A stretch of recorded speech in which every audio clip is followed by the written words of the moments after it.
Welcome to Talking Longevity. I'm Dr. Kai and I've got my co-host Dr. Kieran. Today we're going to be talking about a very important topic to both of us. Kieran being an obs and gynae doctor and myself being a GP with a specialist interest in women's health. We're going to be talking about the vagina.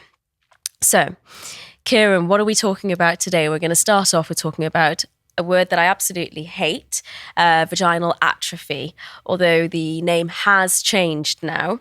But we still use vaginal atrophy for people to understand and recognise what we're talking about. But we have changed the wording now, haven't we? Yeah, so it's now known as genitourinary syndrome. Yes. Which kind of explains exactly what it is, really. But people who have been diagnosed a while ago will still be familiar with VVA or vulvovaginal atrophy. Yes. So we'll probably use both. Yes, we'll keep using both. So we know that this affects, about 50% of women on paper, but we think it probably affects more than 50% of women and people that aren't coming forward and speaking about it. But essentially, vaginal atrophy is where the vagina is aging. Would that be a good way to put it, I think? Yeah. And then people are starting to get symptoms of itching, dryness, and quite a lot of discomfort. Yeah, it is a syndrome, it is a condition that people experience, and it's often put down to, it's just part of aging. Yeah. And that's why I think we have an underreported number of people saying they've got it, and why we say, we're not really sure. It's a condition that can be treated and the symptom can be improved, but often if we just ignore it and say it's part of aging, then it gets mismanaged. Yes. It's essentially just due to, as we're younger, we have loads of hormones flying around, and primarily estrogen, which we'll all be familiar with. Estrogen and progesterone are your two hormones that regulate your hormone cycle when you have monthly periods. The problem around menopause is that we get a lack of estrogen. Yeah. So your ovaries only have a certain lifespan. Your ovaries have a certain number of years and certain number of eggs in them. Yeah. They're defined before you're actually even born. The number of eggs in each ovary are set. And each month when you have a period, you recruit a certain number of eggs, and they then degenerate and you start to lose numbers of eggs. Mm-hmm. When the ovaries get to the end of their sort of life cycle, they can't produce the eggs anymore, and they therefore can't produce the estrogen and progesterone that they used to produce. Yeah. And it's that lack of estrogen that's really important when it comes to the vaginal health. So estrogen's great for maintaining the pH in the vagina, for maintaining the integrity and structure of the vagina, for maintaining hydration. And when we take all that away, we get the symptoms of genitourinary syndrome. Yeah, absolutely. But I think it's also important to know that genitourinary syndrome doesn't only affect menopausal women. You've got perimenopausal women. You've got women that have had conditions such as breast cancer and the treatment for it. Not just breast cancer, any cancer really. And I think it's integral that we talk about that as well. And we talk about how these symptoms aren't only in old age. It's older, and as we're aging often, but it's not just old age. Yeah, and I think it's more it's definitely more common in people who are perimenopausal and menopausal. Yeah. But actually, I think it does impact people who are younger than that when they've had things like sort of breast cancer treatments, which then puts them into premature menopause, or when they're if they've got something like a primary ovarian insufficiency where they enter menopause much younger. It impacts those people a lot, maybe not more, but in different ways, because I think if you're in a group of people and you're all going through similar symptoms around the same age, as natural menopause happens, you've kind of got that support group a little bit, and you go, yes, well, that person's experiencing it and so am I, and we can talk about it. If you're in your 30s going through it, you can feel quite isolated. Yes. And also there are some complexities around the treatment options there as well, depending on the cause of the symptoms. Yeah, but in our Talking Longevity clinics, we are seeing younger women come to us. Quite a few younger women actually come to us now and speak to us about these symptoms. And I think one of the things that we wanted to discuss today is, yes, you've got your estrogen therapies and you've got therapies that you can get with your NHS doctors or your private GPs, but we also want to talk about therapies that are not available with the NHS. And it's for people that can't have hormonal treatment. And I think it's really important that women are aware that there are other treatments out there for you. Yeah. And that's the aim of this podcast today, isn't it? Yeah, this is everything about Talking Longevity we do is to try and educate people so you can make informed decisions on your treatment plan when you're speaking to a specialist. And you're right, we're seeing more and more people in our clinic because menopause, people assume it hits at a certain age, but actually perimenopause will often start 5 or 10 years before that. Yeah. So actually these symptoms start to develop in a time when you're probably not expecting them to yet. As young as your 30s, your early 30s even. So in terms of treatment options, people experiencing vulvovaginal atrophy or genitourinary syndrome, they'll often experience things like dryness, itching, urinary symptoms such as incontinence and things like that, which can obviously all have a significant impact on the quality of life, impact on relationships, intimate health, things like that. And they'll then contact the GP, go and see the GP, and they'll go, okay, here's some estrogen cream. As you've already said, some people that's not appropriate. If you have previous breast cancer, for example, then you will not be allowed hormones. So actually that isn't an option for you. And it's quite challenging then sometimes with traditional therapies. I mean, what you're a GP, in your experience, somebody comes into you with a history of breast cancer and actually now has vaginal atrophy. What sort of things can you recommend them? So mainly vaginal moisturizers. So there's some breast cancers that you can give it in, and we'll speak to the oncologists and see if we can. But on the whole, it's vaginal moisturizers. And they work for some people. But once you've got to that stage, and it's particularly in people that have had chemotherapy, radiotherapy, and then they're getting the symptoms from the induced menopause, often the moisturizers are just not enough. So I think it's really important that this information's out there, because unfortunately this isn't available on the NHS yet. And I'm hoping at some point it will be recognised and available, because I've seen the difference of the treatments that we're going to talk about. But when we're talking about these treatments, it's also important to understand that it's not only topical treatments. We're also talking about prebiotics, probiotics, and you touched on lactobacilli, which is a really important bacteria within the vagina, and the pH levels of the vagina, we need to know them so women can know what's going on. But if we are going to look at prebiotics and probiotics, the evidence behind them are not huge, but the evidence that you have got have suggested if you are getting a prebiotic or a probiotic, you want to have one that has lactobacilli in it. So when you're looking out for these products, make sure you're looking out for what's in the product. Yeah, that's really interesting. I think that also works even if somebody is taking hormones, to actually know about the pre and probiotic. Yes. And actually we can pop some information on the website and on the Instagram page so people can find reliable sources of those things. And the types and the actual products that we recommend. Because I think it's important for people to not just go out there and try and search for all the information themselves. On our actual Instagram, we will put a lot of information. Yeah, so it's quite nice actually having us both here, because you see the majority of these cases and then they come into me in the hospital. But actually in the hospital, we use the very, very similar things as they do in GP land. It's we will use the estrogen cream, we might use systemic estrogen. Beyond that, we're quite limited. And as you've said, there's many treatments that are available outside of that maybe we don't offer. I think I don't know how you feel about this, but I think one main barrier to treatment that often I experience when people come to me in clinic, they may have suffered with these symptoms for years. And it's often that the doctor they've been seeing may not be the best person to manage this. As I said at the start, it's just part of aging. I've heard that so many times, and I think I'm allowed to say this because I'm a male doctor, but I don't think men particularly are the best at managing this. I think they often will just go, oh, that's just part of aging, because they haven't experienced it. They're not going through menopause. They don't know. So I think with that, they come to us and we say, okay, what treatments have you had? Okay, we'll try estrogen therapy. Often one of the side effects that a lot of people don't mention of that, and you'll know because people come in, they've started HRT, a few weeks later, I've had a bleed. Yes. All right, you've got postmenopausal bleeding. We'll send you on a 2-week wait to gynae. You'll have a hysteroscopy. Gynae departments, hospitals are already overwhelmed. Yes.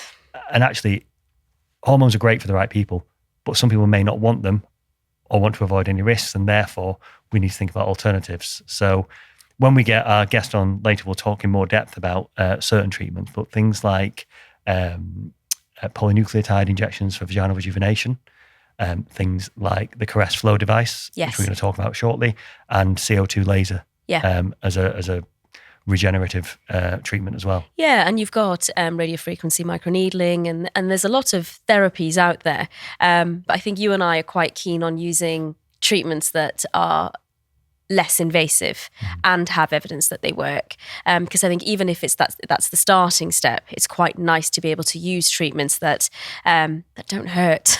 Yeah, So, which is what you found. So we've both been using the Caress Flow device in the Talk and Longevity Clinic. Yes. And we will get into more of it when we see our guest shortly. But just kind of for people who are listening who are going, what is this device? Do you want to just give us a little summary? Yeah, so essentially the Caress Flow device is looking at oxygen therapy along with hyaluronic acid, but it's a very specific hyaluronic acid that I believe is patented to Caress Flow.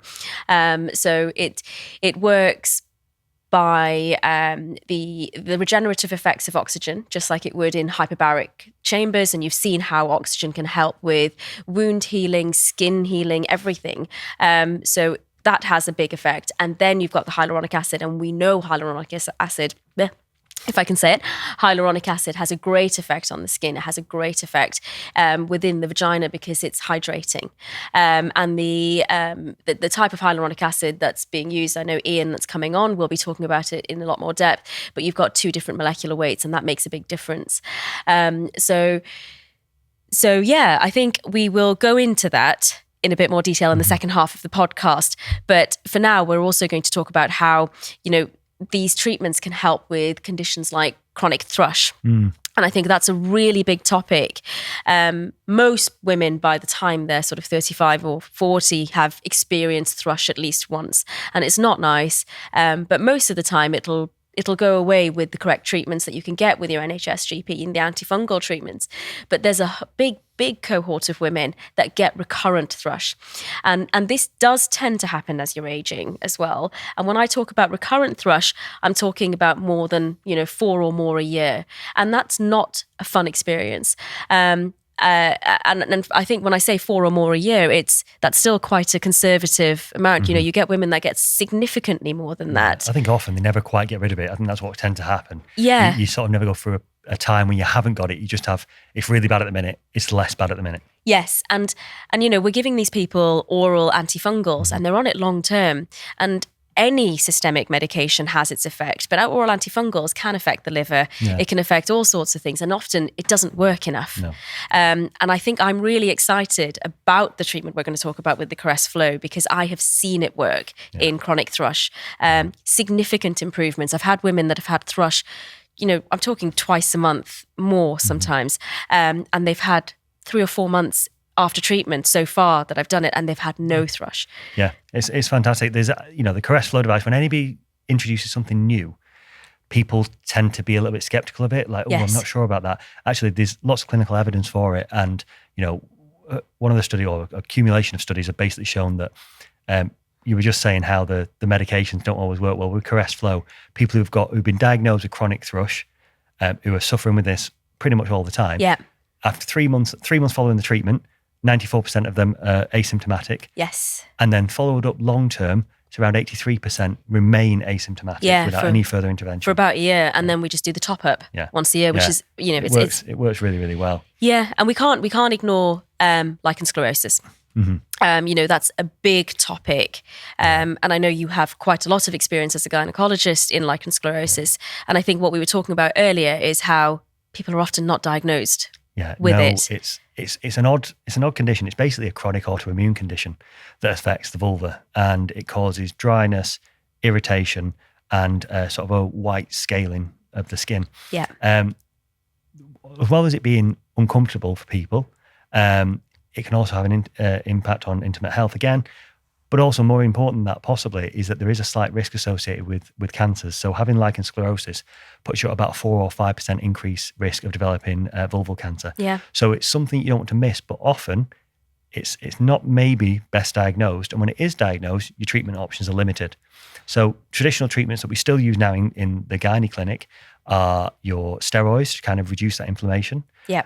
You can use estrogen creams again. You can use immune modulators, but they have risks with them. The more you start messing around and suppressing the immune system, the more chance you've got of developing infections and things like that. So there are treatments available, but they may not be best for that. And we have found that, the evidence shows that the Caress Flow device has been particularly effective in reducing these symptoms of lichen sclerosis by upwards of 80%. Yeah, So because we've got quite a few gynecologists, including yourself, using it. Yeah, it works really well. And the patients I've treated with this have all given really good feedback. Also, they come in for the treatment. All right, they have a course of treatment, but then they're okay for 12 months. They might have a regular review every 12 months. Yeah. They're not putting creams on several times a week and things like that. Which or a actually, day for some people, with the moisturizers. Yeah. I think one of the things that I wanted to bring up as well is how often lichen sclerosis is missed as a diagnosis. Yeah. I have a specialist interest in women's health and I look out for it. But we have to remember that in general practice, you mentioned earlier that a lot of the male doctors miss things. They often don't see women's health. Mm-hmm. They're not doing intimate examinations because most women will opt for a female GP. Yeah. So it's not a fault. It's just it's not a specialist interest. So I think one of the things that I want to discuss with you is how women should look. What should they look out for? When should they think, have I got lichen sclerosis? Because I think sometimes if the patient coming in says, actually, I think this might be lichen sclerosis, I think the GP listening, even if they don't have a specialist interest, are more likely to do the referral process quicker. Yeah. So absolutely right. So I think with any of these things, something that's not right, don't ignore it. Yeah. Lichen sclerosis specifically is kind of dryness, itching, and sort of whitening of the skin.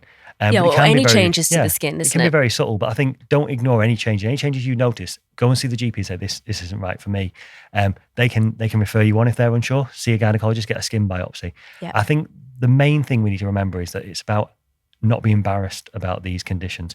Anything intimate health, whether it's men or women, we get nervous about it and we think we'll ignore it and see if it goes away. And often it won't. So go and see your GP, get checked out. We need to address this this stigma that still surrounds anything about sexual health, intimate health, menopause. Just the other day I was talking to somebody and I found it amazing that, in clinic you sat there and you'll talk to a patient and say, okay, tell me about your family history. And they'll talk to you about the mum having appendicitis when she was 12 and she had a chest infection when she was 15. Everything about them and their auntie and the grandma and all this information. And then you ask them a question in gynae clinic, which is, okay, so when did your mum or when did your sister go through menopause? Yeah. And they go, I don't know. Yeah. Any idea? We just don't talk about it. And you think, how strange is that? You know everything else, but it's still a taboo subject, which even in families you won't mention. Yes. And I think there's something around, we definitely need to break down the stigma for that and get people talking about things like this more. Definitely. So I think this would be a good point now to bring Ian on and have a chat about Caress Flow and his experiences as well and why he went into it. So welcome back to Talking Longevity. We've got Ian with us. Ian is the director of LawMed UK, who are the sole distributors of Caress Flow within the UK. So Ian, nice to have you here. Thanks for coming along. Tell us a little bit about why you and LawMed got involved with the Caress Flow device, how that happened, why you brought it over to the UK. Just tell us how you got here, really. Well, it's a strange story. As a distributor, you're often inundated with people wanting you to introduce their product, etc., etc. So we had a lady from Italy chasing us around about Caress Flow. We looked into the story and it was a very interesting one. It started out with 4 medical doctors over in Italy. They were exploring the idea of combining hyaluronic acid and oxygen, and they came up with Caress Flow. What really excited us about it is, going back to 2018, I think they started with the first paper. Since then, there's been several papers covering all the different pathologies. So that always helps. We know how difficult it is to introduce a product without a paper behind it. Mm-hmm. Yeah, and although it's a new device to the UK, relatively new to the UK, it's everywhere, isn't it? So many other countries have the device. Absolutely. In Italy, I think there's over 450 units have been placed now. It's into Poland, it's into Japan, Brazil, France, Spain, all parts of Europe. So we're a little bit playing catch up. Yeah. I don't mind that because we can learn from experiences over there. Yeah. And the beauty is we've got lots and lots of papers now, but there'll be more and more papers coming out on the back of that. Yeah, there's lots and lots of data. That's it. It's a new device and people might be a little bit skeptical, but when you start actually looking into the evidence, because it's been around, since you said, it's got so much evidence out there from other countries that are using it and getting great results, then it's a fantastic bit of kit. I'm very glad it's here anyway. Yeah. Well, me too, because it's still here. That's the thing. It's not been a flash in the pan. Mm-hmm. It's still out there and we're getting better results all the time. Yeah, I mean, the results that we're seeing is, this is why we've asked you to come on, because we were so surprised by how much it's working. I mean, in theory, we could see that it would work, but I think how well it's worked has surprised us both, really, isn't it? Because it's such a non-invasive procedure. Absolutely. So can you tell us how it works, why it works? Well, it's a combination of oxygen, and oxygen therapy has been around for a long time, whether it be hyperbaric chambers, it's been used in burns, skin conditions, and it's increasing that vascularization, the blood supply, and the same with hyaluronic acid. I've had hyaluronic acid injections in my knee, but it's important to say this isn't an injection. Going forward, it's put on by a nebulization and a cannula internally. But it's a combination of the two. So effectively what you're getting is fibroblasts being regenerated, you're getting collagen returning. The cells are becoming the way they used to be. They might be tired now. That's probably one way of putting it. Yeah. But it's interesting. I was looking into hyaluronic acid. And if you take a quarter of a teaspoonful of hyaluronic acid, that can actually hold 1.5 gallons of water. So that's giving you some idea what that's doing. It's keeping the shape of the cells and it's keeping them moisturized. So the combination of the two is having the effect on the tissue. Yeah, absolutely. I mean, there's quite a few conditions that this treats as well. But with the conditions, we're going to talk about that again, but we know that pH changes within the vagina, and most of the conditions that happen, we see a change in the pH, and we mentioned thrush in particular earlier. Can you tell us what's happening there and why this works, in terms of pH, in terms of lactobacilli? Why is Caress Flow helping? The vagina, the normal pH should be 3.8 to 5. If you've got something like candidiasis, it's moved beyond 5. Yeah. So what we're doing with this treatment is we're bringing the pH back to where it should be. And then your cells are normal.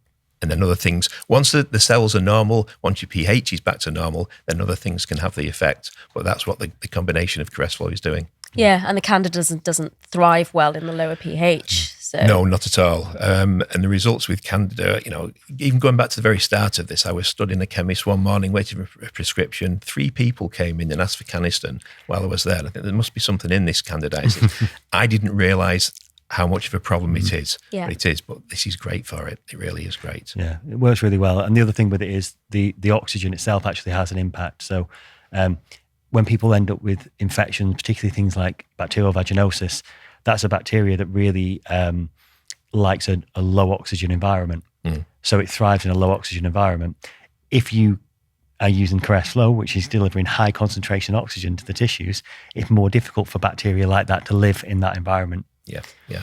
And as you said, it's really important to mention to people that this is a really non-invasive. I mean, there's no needles, there's no injections, there's no nothing. It's a really well-tolerated procedure. I know Dr. Kai's been doing a lot of these, and you've had some great feedback from clients. Yeah, and no one has found any discomfort with it, because I don't think you can really, because it's such I would argue, and this is something we picked up, because we talked to people, distributors in other countries before we took this on, and one of them, his wife had the treatment, and she was quite honest with us. It's actually a pleasurable treatment. I look forward to having it. Yeah. It's not like going to the dentist or anything else. It isn't invasive, but you feel good on the back of it. Yeah. And to be fair, it's 15 or 20 minutes. Yeah. You could do it in your lunchtime if you wanted to. It's not something that you have to worry about. No, and zero downtime. Exactly. You do it at your lunchtime, go straight back to work. It doesn't cause a problem. There's no downtime. And I've actually had people describe it as like having a facial for your vulva. So it's like, actually, I like that. I mean, that brings other things. We're talking about these pathologies, but it was put to us in one of the early exhibitions we did. Somebody came over and said, well, why couldn't I just come and have this? Why couldn't I have a treatment? And to be fair, it's an obvious comment to make, because it is like a rejuvenation. Yeah. Yes. We all put moisturiser onto our skin. Yeah. Years ago, I saw somebody was a shoe boy, and he did my leather shoes. And I said, well, how you made them look that good? He said, well, it was dying. Your leather was dying. It was thirsty. It's no different with tissue, is it? It's just, so yes, why not? Yeah, it's a very good point. And that actually takes us on to around, we've kind of spoke about using the device and how it can be used. And I know we've used it for various conditions, as we mentioned earlier in the podcast about vulvovaginal atrophy or genitourinary syndrome. It's great for thrush and things like that. What are the feedback you're getting from practitioners? What are they using it for what are the benefits they're finding? One of the first treatments was with lichen, with somebody that we were using something else with. And I think he was a little bit skeptical to start off with, but he brought in 4 ladies and they started their treatment. And he saw the difference from his perspective. He saw it straight away because he could see the tissue change. You know, it was going back to normal colour. But these people were able to put down the creams after the second treatment. And as he says, lichen is very, very difficult to sometimes treat, and you can get deep infiltrating lichen. And I think he's had an 87-year-old patient that she's never been like this before on the back of this treatment. So it's been wonderful. Yeah, we're finding similar in clinic, aren't we? We're getting really good results from a variety of patients. You know, the vulvovaginal atrophy, the genitourinary syndrome is always going to be probably more. You'll get more of those clients because it's affecting more people, and they get fantastic results from them. But yeah, for lichen, for chronic thrush, vestibulitis, things like that, it's working brilliantly for all those people. Incontinence as well. Incontinence, you know, we've had people there that have had it, and it's almost in incontinence, everything's a little bit out of control. You put the pads on, and you know that the pad is functional.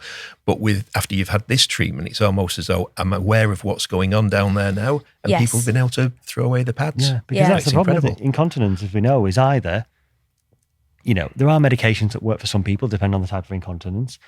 It's going for surgery, which is very invasive, long waiting lists, or expensive if you go private. You've got your pessaries and pessaries. Yeah. And actually, I've genuinely had patients who have been told, oh, just wear an extra pad and put an incontinence pad under you when you're in bed at night. Yes. And I'm like, that's not in any way dignified. No. So actually, if there's a solution like this for people that will help, then and it's minimally invasive, and it has got clinically proven results to show it works, then particularly it if you get it in the early stages. And obviously this isn't going to cure absolutely everyone, even with lichen. You know, this might not be the only treatment sort of on its own that fixes it. For some people, yes, it could be, especially if it's early stages. But I think what we're finding in our clinics is, you know, this used in combination with other treatments, particularly when other treatments aren't doing enough, and then almost like topping it up with this seems to make a very big difference. But with the atrophy side of things, you know, that's where I'm seeing this on its own making a huge impact on people. And one of the case studies that really stands out to mind for me was a lady that had breast cancer. And, you know, this is 2 years later, and she had induced menopause, and she's tried absolutely everything, you know, in her words, to try and get rid of the vaginal dryness and the stinging. And then she came to me and she was very excited because after 2 treatments, she's already noticed a difference. You know, these are just 2 treatments, and it wasn't completely gone, but she'd noticed a really big difference. And she actually, I was like, oh, it's nice to see you so excited. And she said to me, well, you would be too if you could only compare your vagina to a desert.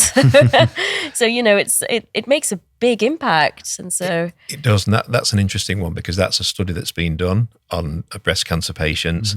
And we're hoping that it's going to be another study that's done in the UK and the NHS before long. Yes. Can't say too much now, but we hope that's going to happen. Yeah. Looking forward to that. It's definitely got sort of real clinical applications, this device. So it'd be really interesting to get it out there in the clinics. And as you brought us onto that, I'm going to ask you that. Anything you can tell us, obviously, at the moment, but in terms of future developments and, you touched on a little bit before about whether we could use this as a preventative or rejuvenative treatment. What's sort of in the pipeline for Caress Flow? Well, as mentioned, the NHS and that particular study, there's another one looking at postpartum repair, which is looking promising at this moment in time as well. And then this I don't know what you call it. It's not an MOT as such, but almost like a service. But the only reason we didn't say, when we were asked that question, we're a little bit confused. Well, we've not thought of that, and nobody's done it. You know, how would you compare?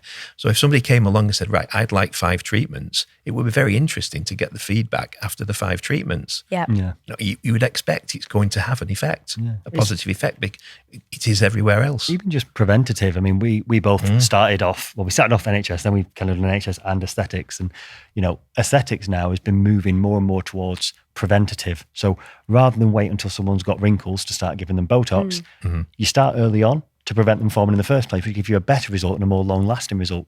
So it only makes sense that would work in a treatment like this? Why wait until you develop problems such as dryness or incontinence? Yeah. Why not prevent them in the first place? Absolutely. It makes absolute sense. Yeah. And the beauty of this, because it's in so many countries, because we brought it in here, we're hoping that studies will be done. Yeah. And that's the good thing, that the more this goes out, the more studies will be done. And it's great to be able to have clinical evidence that backs up what you're saying. Yeah. It's important for the patients as well. And I've started speaking to some of the women that come to my, both of us, not just talking longevity, but to my own clinic as well. And, they're getting hair loss and things like that. And I've started talking to them about sort of, what's happening lower down. And when I speak with them about their hair loss, I'm talking to them about menopause and perimenopause. And once they're at that perimenopausal stage, I think having this treatment, before you get symptoms, especially if you speak to your mum, find out when she had menopause, and if you can sort of target it before that sort of age, you're very likely to prevent this from happening in the first place. So almost using it like a vulval facial would be an amazing idea, and I think most women should probably really consider it. Yeah, I had a client in the other day, you reminded me of this. I had a client in the other day for a facial aesthetics treatment. And since I've been using this device now, it's on my mind, like the menopause stuff and the treatments. And she said, "Oh, am I okay to have Botox? I'm on antibiotics for a water infection." Yeah. She said, "I don't know what it is." She said, since I've started menopause, she said, "I just can't seem to stop having water infections." So, okay, tell me about it. Well, I'm just having, I need to go all the time. And okay, has your GP dipped your urine? No, he just gives me antibiotics. I said, "I don't think you've got a water infection. Yeah. I think you've probably got symptoms of menopause. And actually there are other treatments." So that's where things like caress flow would come in. Yeah, definitely. Because a lot of the times, you get a lot, I work in the NHS still as a GP, and as much as I'd like to see all my patients face to face, you can't always. And, some of these things are done over the phone and it's based symptomatically. And someone says, "I've got urinary stinging." Sometimes you are giving them antibiotics over the phone and you're not testing the urine. In an ideal world would never do that. But of course it happens. And this is when they come back and have the same, and then you're like, actually, this doesn't sound like it. Mm-hmm. And then you go and send the urine sample off and it's completely normal. And it's because they're getting urethral stinging or they're getting, vulval itching, and that's what's causing the pain. So women need to be aware of these symptoms and, request urine dips. And, I think... Explore other options, yeah. Brilliant, thank you. Yes. Do you have any other questions for No, I mean, is there anything else that you wanted to part with us with your knowledge? I mean, we just think it is a great product. We just need to get awareness out there because, a lot of these pathologies people don't want to talk about, and it's not something you can put down as a handout. You can't put it on a table and expect people to. So it's things like this which are useful. And we just need to get the message out there that if you are struggling, there is something out there that could well help you. I think also speaking about getting the message out there, if the women listening now, like they're aware they can get the treatment from Talking Longevity, but that's not everywhere. So how can they find out where clinics have caress flow? We have a website. It's abouttime.me. And there's information on caress flow on there, and it will show you some clinics as well. But always get in touch. New clinics, we're talking to people all the time, so that might not be up to date. It should be up to date. It might not be, but always direct messages. Because they can get on your Instagram and message you through that, can't they? Or through the website as well. Yes, Caress Flow's got its own Instagram now. Yes. And if they're struggling and they're not in an area that we cover, they can always message the Talking Longevity Instagram page, and we can either direct them directly or to you guys to give them the name of a clinic. Yeah. Thank you everyone for listening. Thank you very much to Ian for coming along. I hope you've learned a lot about the products. If you have any more questions, want to know more about conditions or the caress flow device, do join us on our website or on Instagram, and let's keep talking longevity.